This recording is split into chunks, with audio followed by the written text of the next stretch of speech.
요즘 다들 간과하고 있는 아이들의 큰 문제가 있다고 하셨단 말이에요. 그게 뭘까요? 제 입장에서 생각하면 올해 아이들은 모르더라고요. 몇 학년이에요? 3학년인데 진짜요? 네. 네. 물론 초등에서는 이런 거 몰라도 설명해주면 돼요. 문제는 모든 과목에서 이런 것들이 많이 발생이 되면서 수업을 나가는 데 있어서 걸림돌이 되는 거죠. 요즘 아이들은 영상도 긴 걸 잘 못 봐요. 맞아요. 이런 경험들은 더 부족하다 보니까 맥락에 대한 이해력도 떨어지고 내가 지금 무슨 일을 하고 있느냐가 중요한 게 아니라 되게 중요하다. 그러니까 의외로 이런 게 굉장히 큰 도움이 되겠네요. 일석이조라는 생각이 듭니다. 조금 내려놓는 마음으로 하시면 자연스럽게 늘어나니까 부모님이 너무 조급해하지 않으셨으면 좋겠어요.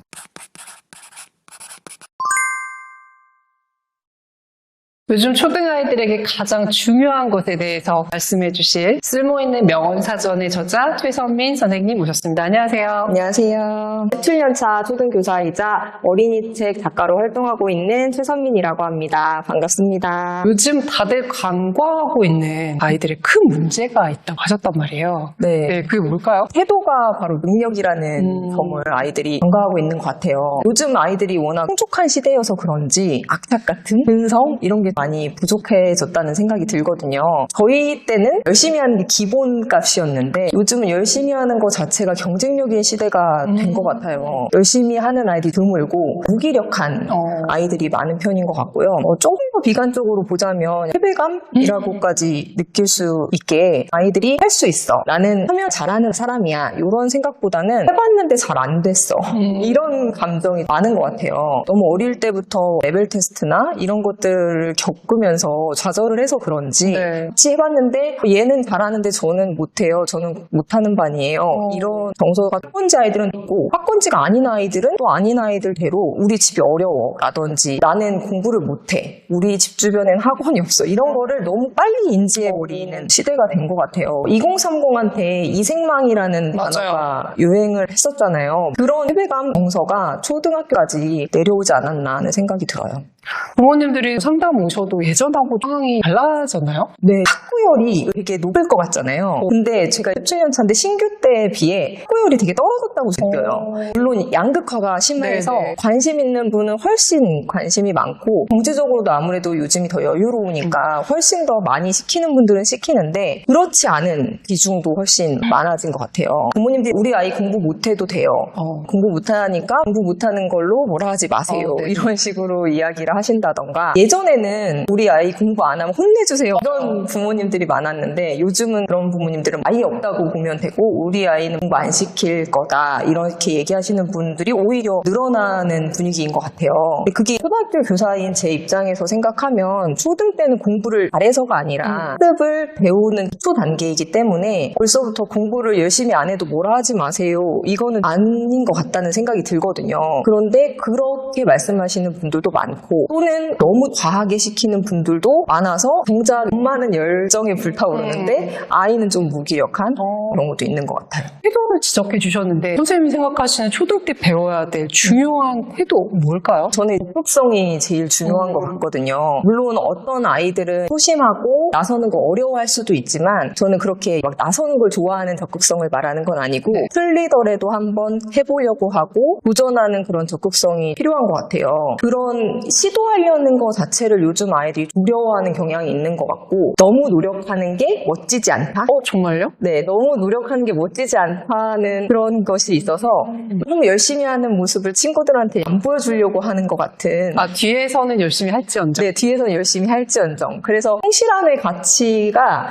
멋있는 거라고 생각하기보다 평가절하되는 느낌을 많이 받아요. 근데 요즘 또 들려오는 얘기들이 공부 말고 다른 것들을 통해서도 이런 태도적인 부분들을 많이 배워왔잖아요, 학교에서. 근데 요즘 그런 게 쉽지 않죠. 옛날에는 공부가 아니어도 청소를 할 때 선생님이 청소를 잘한다고 칭찬을 하신다던가 아니면 짝꿍이랑 뭘 하는데 짝꿍이 잘 못해서 도와주거나 이런 것들 아니면 운동장에 나가서 신나게 놀고 이런 것들도 아이들이 공부가 아니어도 끼를 발산할 수 있는 것들이 있었던 것 같아요. 근데 요즘은 생각해보면 청소도 없이가 와서 하고 자기 자리 그 주변에 있는 것만 줍는 정도지 교실 안에서도 공용 공간은 교사가 아이들 가고 나서 청소하는 경우들이 많고 우리 때 마루바닥 같잖아요. 왁스 바르고 그러니까요. 네. 그런 거 발 바른다고 하고 맞아요, 그랬던 맞아요. 것 같은데 그런 것도 이제 없고 그리고 요즘에 초등학교 공개 수업 가보시면 짝꿍 없는 교실이 되게 많을 거예요. 아예 한 명씩 앉히는 거예요. 분단이 아니라 왜냐하면 짝꿍 바꿔달라 이런 얘기도 너무 많고 짝꿍끼리 붙어 앉았을 때 싸우고 이런 경우들이 많다 보니까 그냥 아예 다 따로 앉는 경우도 많고 그러니까 뭔가 짝꿍을 도와주고 이런 것도 예전에 비해서 없는 것 같고 저희 아이가 6학년 4학년인데 네. 저희 아이들 다니는 학교도 그런데 운동장을 점심시간에 못 나가게 하더라고요.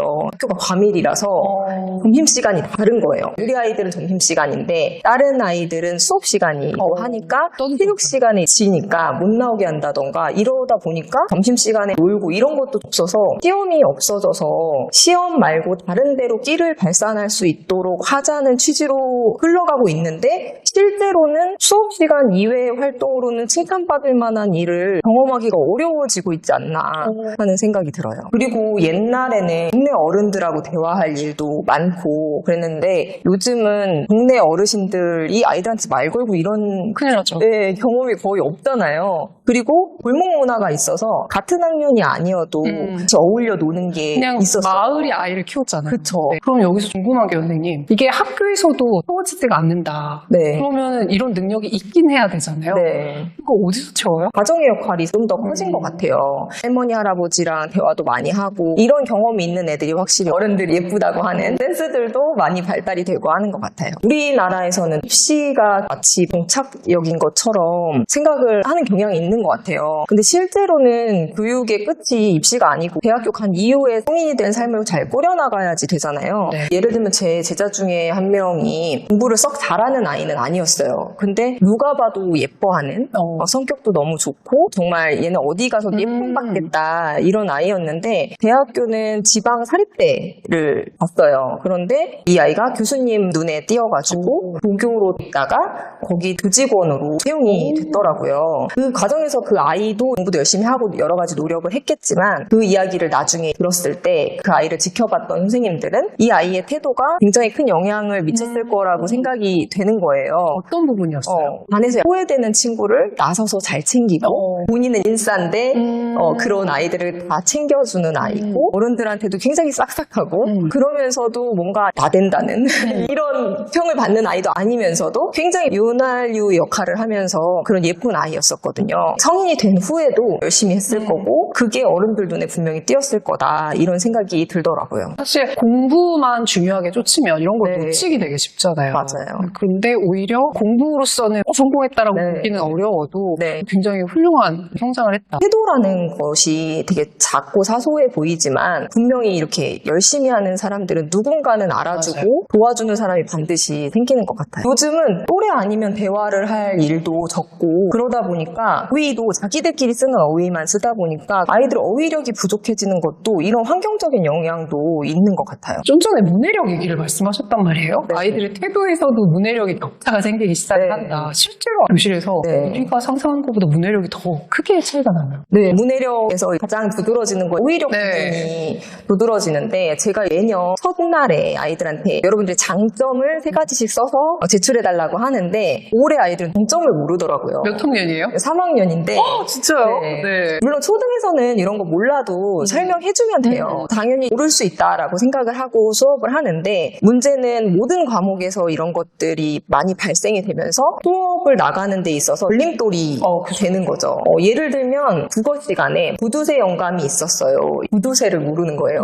요즘 아이들이. 그리고 본받을 점을 잘 모르더라고요. 실과 시간에 5, 6학년 가르칠 때 헝겊을 모르더라고요. 헝겊. 쓸 일이 잘 없는 것 같긴 해요. 그래서 어떻게 헝겊을 모르지 했는데 생각해보니까 저희 집에도 요즘에 헝겊이 없어요. 없죠. 애들이 헝겊을 본 적이 없구나. 그러다 보니까 헝겊으로 뭔가를 해야 되는데 헝겊에 대해서 설명을 해주고 있는 거예요. 이상한데요? 그렇죠. 네. 음악 시간에도 감상하는 수업인데 어떤 느낌이 드는지를 설명하는 게 아니라 애들한테 웅장한 느낌 하면 웅장하다가 뭔지 뭔지를 모르니까 어휘를 설명하고 있는 거예요. 그 시간이 아닌데. 네. 근데 이게 초등은 그럴 수 있어 라고 생각을 하는데 중고등학교 선생님한테 들어보면 중고등에서도 계속 이런 현상이 있다고 하더라고요. 2주 전에 찰흙 만들기 수업을 했어요. 옛날에는 찰흙은 양달에 말리면 안 되고 응달에 말려야 돼. 모를 것 같은데. 저도 모를 거라고 생각해서 햇빛을 말리면 안 되고 그늘에 말려야 돼 라고 설명을 했는데 학교 때는 그렇게 설명을 해도 알아들었던 것 같거든요.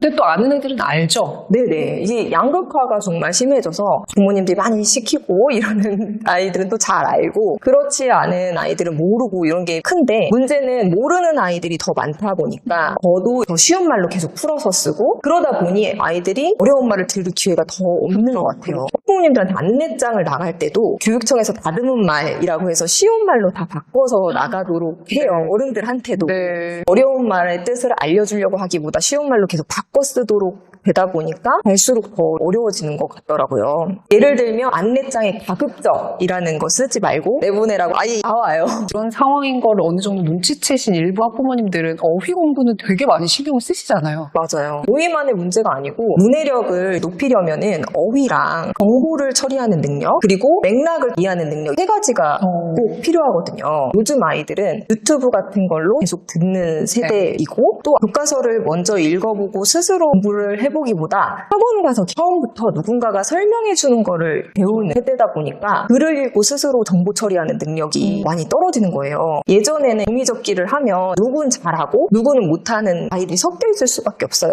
그러면은 그 종이 그림 있고 설명되어 있는 거 아시죠? 종이 이렇게 책 같은 데 나와 있는 그런 거를 빨리 끝낸 아이들한테 너는 이거 하고 있어 하고 주면 그거를 보고 하고 있고 좀 느리게 하는 친구도 제가 도와주고 이렇게가 가능했는데 요즘은 설명만 가지고는 아이들이 따라할 수가 없는 거예요. 저 유튜브 보고 이런 거 되게 잘해요 라고 하는 아이들도 영상이나 제가 직접 표현해주는 걸 보고는 잘 따라해도 그거를 읽고 뒤집어서 어떻게 이런 순차적인 거를 하기를 어려워하더라고요. 근데 생각해보면 어른들도 가전제품 같은 설명서 보기보다 유튜브에 찾아보잖아요. 그죠, QR 찍거나. 네, 조립하는 방법. 그래서 뭐 그게 아주 나쁘다 이렇게 볼 수는 없지만 아이들이 예전에 비해서 이런 매뉴얼을 보고 직접 행동에 옮긴다거나 이런 능력도 많이 떨어졌다는 게 느껴지고요. 그리고 맥락을 이해하는 거는 긴 글에서 이해가 되는 거잖아요. 네네. 짧은 글에서는 맥락이라고 할 만한 게 없으니까 긴 글을 읽어야 발전이 되는 게 맥락인데 요즘 아이들은 영상도 긴 걸 잘 못 봐요. 맞아요. 이런 경험들은 더 부족하다 보니까 맥락에 대한 이해력도 떨어지고 어려움을 겪는 것 같아요. 저희 때보다 책도 많고 공부도 많이 시키는 것 같아 보이지만 그런 부분에서 부족하지 않나. 일반적인 학부모님들보다 선생님은 내 아이는 그런 아이로 키우면 안 되겠다 이런 생각들을 좀 하셨을 것 같거든요. 선생님도 이 세 가지 측면에서 아이들 문해력 학습을 시키는지 궁금해요. 저는 문해력에 워낙 관심이 많고 해서 어릴 때부터 도서관도 열심히 다니고 또 제가 신문 교육을 많이 해왔어요. 그래서 첫째 1학년, 둘째 6살 때부터 꾸준히 어린이 신문을 구독해 오고 문해력을 계속 신경을 써주고 있죠. 어린이 신문을 추천하시는 게 혹시 있어요? 한국경제신문에서 나온 주니어 생글생글이 초등학교에서 중학교까지 읽는 신문이고 중고등학교 신문으로 또 생글생글이라는 신문이 있어요. 주니어 생글생글 읽다가 이게 조금 쉽게 느껴지면 생글생글로 넘어가시면 되거든요. 생글생글에는 고등학교 입시 관련 기사도 많이 나와 있어서 고등학교 때 읽으면 좋을 것 같고 그리고 여기 습관이 잘 잡힌 친구들은 커서 경제신문 읽는 데에도 도움이 되지 않을까 싶습니다. 그리고 독서평서에 양질의 텍스트를 아이들이 계속 읽을 수 있도록 제공을 해주고 있어요. 사실 대단한 비법이나 이런 거는 아닌데 일관되게 꾸준히 하는 게 굉장히 중요하거든요. 오늘은 읽고 뭐 내일은 안 읽고 이런 게 아니라 꾸준히 양질의 텍스트를 넣어준다. 매일 읽어요? 네, 매일 읽는 것 같아요. 지금은 아예 습관이 돼서 그때는 애들이 안 읽어가지고 제가 혼자 읽었거든요. 그죠, 보통 그렇죠. 네. 애들 봐도 그림만 보고 근데 요즘에는 배송 오는 날이 목요일인데 보고 기다렸다가 편함에서 가지고 올라와서 읽고 또 관련된 학습 잡지 이런 것도 굉장히 자주 읽고 책도 항상 제가 넣어놔요. 아이들이 직접 고르기도 하지만 제가 재밌어 보이는 책들 도서관에서 빌려서 막 넣어주면 읽고 읽는 거는 습관이 잘 되어 있는 것 같아요. 그게 어려운 거잖아요. 도서관 같은 데를 습관적으로 항상 갔어요. 어릴 때 도서관 앞에 놀이터가 있어가지고 놀이터에서 놀고 들어가서 책 읽고 그냥 책을 읽을까 말까 이런 게 아니라 그냥 책은 당연히 있는 환경이라 그냥 심심하면 책 읽는 그리고 어릴 때 계속 읽어줬었고 저도 책을 좋아해가지고 읽어주고 저도 같이 읽고 그런 환경에서 있었던 있었던 것 같아요. 영상 매체랑은 좀 덜 친했겠네요. 네, 영상은 영어 위주로 보도록 하고 되도록이면 텍스트로 많이 읽도록 했어요. 사실 큰 비법은 없는 것 같아요. 저희가 다이어트 할 때 운동하고 밖에 덜 먹고, 먹고 네. 이게 사실 누구나 아는 방법인데 그게 어렵잖아요. 그렇죠. 문해력도 양질의 텍스트를 열심히 읽는 거 그게 답인데 일관성을 가지고 꾸준히 해주시면 좋을 것 같아요. 신문 같은 경우도 애들이 안 읽네, 쌓이기만 하네 하면서 그냥 끊어버리시거나 이러기보다는 꾸준히 하면서 조금이라도 읽을 수 있는 환경을 계속 제공해 주는 게 좋은 것 같아요. 그러면은 봐봐주세요. 어느 정도는 참으셔야 된다. 신문 같은 경우는 제목만 읽더라도 마음을 비우시고 이번 달은 제목만 읽는다. 6개월만 네. 참으시면 될 것 같습니다. 아까 독서 평설 말씀드렸는데 네. 그것도 다 읽어야지 이렇게 하시지 맞아요, 마시고 맞아요. 그냥 애가 재밌어 하는 것만 읽어도 된다. 조금 내려놓는 마음으로 하시면 아이들이 처음에는 조금 읽는 것 같다가 자연스럽게 늘어나니까 부모님이 너무 조급해하지 않으셨으면 좋겠어요. 그러면 신문이랑 독서 평서를 읽으면서 어휘력이랑 내용 파악하고 내용식 쌓이고. 쌓고 문맥 파악하고 이런 것들 전반적으로 다 네. 학습시키신 거예요. 그리고 그거에 대해서 이야기도 나누고 그러면은 처음에는 아이들이 엄마랑 수다 떨듯이 이렇게 얘기를 하다가 아이들도 나이가 들면서 질문이 좀 깊어지기도 하고 하니까 대화 소재로도 생각을 하시면은 좋을 것 같아요. 그리고 신문을 읽으면서 아까 태도 중요하다고 말씀드렸잖아요. 태도 이야기도 많이 하거든요. 예를 들면 마케팅의 비밀 해가지고 디너를 어디다가 해놓으면 잘 팔린다 이런 기사들이 나왔었어요. 그런 얘기를 같이 읽으면서 아이한테 편의점 아르바이트를 하더라도 어떤 사람은 시급만 받으면 된다라고 생각을 해서 1시간을 때우는 사람이 있고 어떤 사람은 어떻게 진열하면 더 많이 팔릴까? 아니면은 아침에는 이게 많이 팔리고 점심에는 이게 많이 팔리고 이런 거를 잘 관찰하면서 아르바이트를 하는 사람이 있다. 같은 일을 하고 있어도 시간의 밀도가 완전히 다르고 나중에 무슨 일을 하든 도움이 될 거다. 그래서 내가 지금 무슨 일을 하고 있느냐가 중요한 게 아니라 그거 할 때의 태도가 되게 중요하다. 아이들에게 얼마나 가닿을지 모르지만 네. 계속 그런 얘기도 해주고 있고 또 신문이나 이런 잡지에 자수성가한 분들의 사례들이 소개가 많이 되어 있거든요. 그런 것도 보면서 너도 잘할 수 있다고 많이 북돋아주고 있어요. 몇 달 전에는 백진원 수학자 분께서 수학계 60년 난제를 해결해가지고 신문에 나왔더라고요.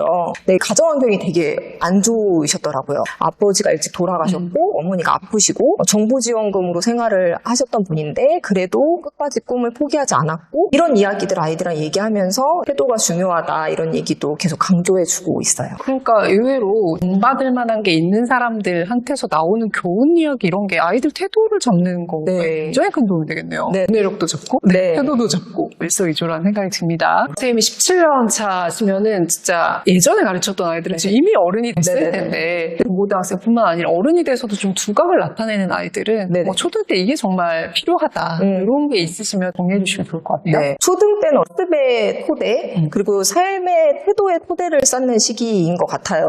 요즘에 제가 교사로서 안타까운 게 코로나 이후로 결석을 하는 아이들이 진짜 많이 늘어났어요. 사유가 있으면 결석을 해도 되지만 그만큼 학교 수업에 대해서 가볍게 생각하는 아이들이 많아졌는데 학교 수업이 엄청 중요하니까 절대 빠지면 안 돼요. 이게 아니라 무엇이든 성실히 하는 거, 최선을 다하는 거가 많이 부족해졌다는 네네. 생각이 들거든요.